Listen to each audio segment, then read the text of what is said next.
Good afternoon, ladies and gentlemen.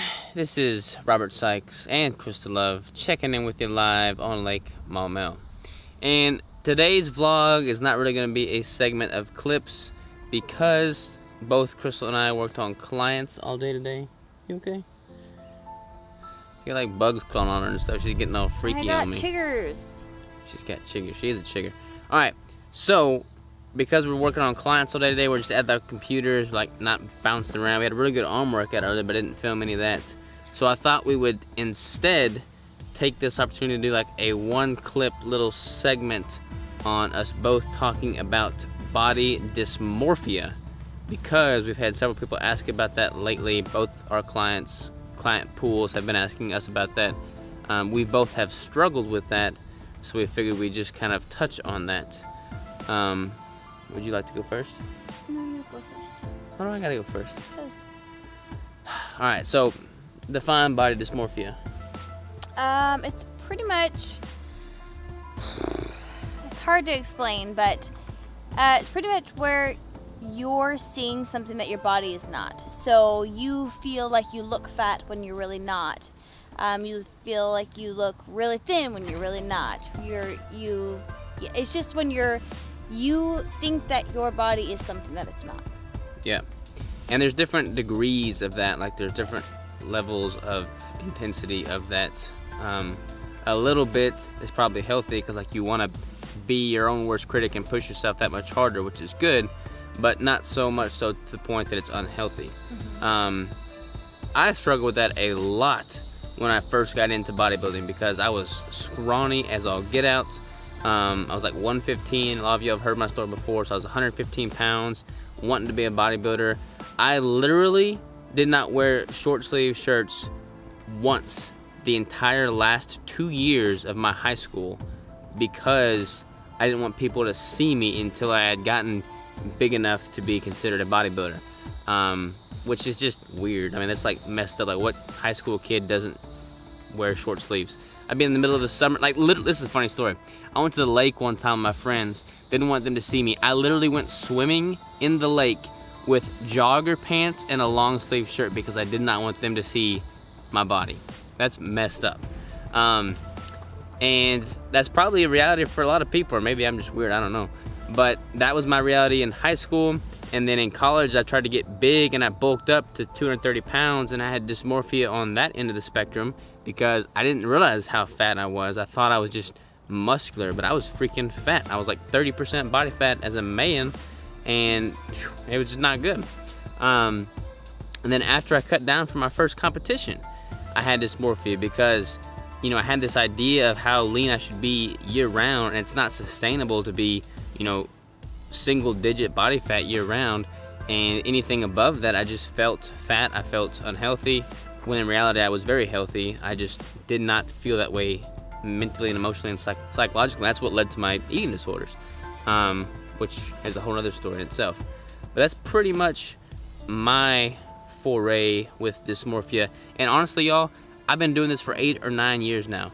I've only been like really confident in the way I look and like not suffer from any degree of dysmorphia in the past 2 years. So not that long in the grand scheme of things.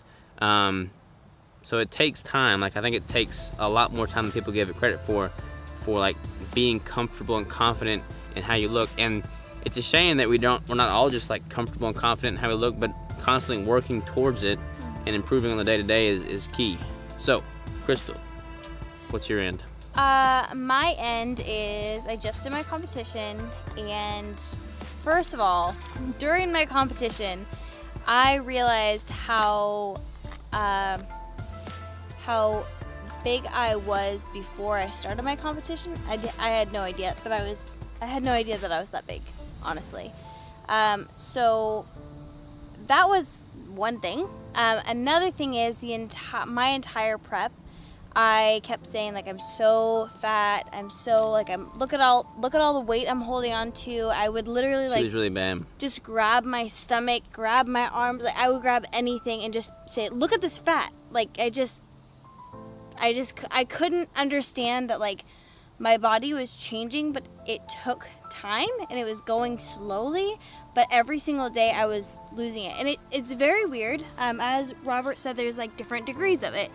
I knew in my mind that my body fat was going down. I knew in my mind that I had lost 20 pounds, and I knew in my mind that I was getting places, but I could not see it because I looked at myself every single day and I couldn't see the changes that were happening fully. I still, even like the day of the competition, was like, man, I just wish I was leaner. I just wish I was this. I just wish I was that. And really, I looked great. And I knew that something was going on in my mind when all this was happening, because I knew that I had been losing, but the fact that I couldn't really see it, I knew something was like mentally not okay. And now that I've like been gaining weight, like gaining my weight back, I'm able to look back and say, wow, I really was lean. Wow, I can't believe I was like that lean and I didn't realize it. So it really does mess with your head, but that's kind of where I'm at right now. How do you feel now? Like, you think you have dysmorphia? I mean, I'll tell you right now, she has dysmorphia right now because she thinks she's like fat. And I don't think I have dysmorphia. I think I'm being realistic. But that's what I thought before too. But I feel like I've gained weight since my competition, yes, but I've gained more than I would have liked to, yes. Yes. So I therefore feel bigger, feel fatter, and I feel like I looked like how I did right before my competition. And I remember looking at those pictures and thinking, wow, I was fat. Yeah. And it's crazy because like once you get that lean, you know it's not sustainable to maintain that degree of leanness, but you gain like a pound back and you're like, oh my gosh, I'm losing all of this, you know, I've lost it. All that hard work for nothing, which is totally wrong and an unhealthy way to look at it. It takes time to know psychologically, and this is honestly like, this is the best thing for you. This is what works for me anyways. I know as a bodybuilder, I'm not going to look as good as I potentially could on stage the next time I compete if I don't allow myself to put on a little bit of body fat and get healthy and lift hard and get a little heavier in the off season. If I stayed, 5%, -5, or 3, 4, 5% year round, I would not have the potential of putting on as much muscle and therefore would not look better the next time I compete. And I think that is key. Having like that next level threshold that you're always trying to climb to and look better each year, that's what makes it easy to justify putting on a little bit of weight, being in a healthy body fat, and knowing that this is like a cycle that you have to go through and just progressively get better at year after year, compounded over time. That's the best way to go about it.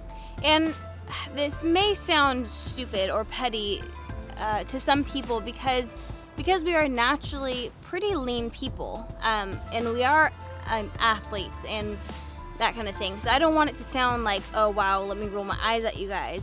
I want this to be like a real thing. Like, know that every single person struggles. It's not, I didn't lose 200 pounds and still think that I'm that person, but it can be the smallest amount of weight and it still takes a major toll on your mind. It doesn't matter who you are, what you look like.